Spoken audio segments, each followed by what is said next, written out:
এর ভিডিও দেখলে আপনি প্রাণ খুলে হাসবেন। খরগোশটি ভালো লাগলে লাইক, কমেন্ট এবং সাবস্ক্রাইব করে দিন। নাম্বার 1, দেখুন কি অদ্ভুত এক প্যান, যে প্যান পরলে সবাই দেখে হাসতে হাসতে বেহুশ হয়ে যায়।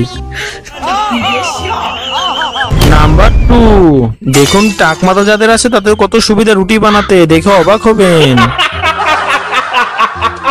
নাম্বার 3, দেখুন কুকুরটিকে কত সুন্দর করে মেকআপ করেছে, একদম নায়িকার মতন দেখা যাচ্ছে।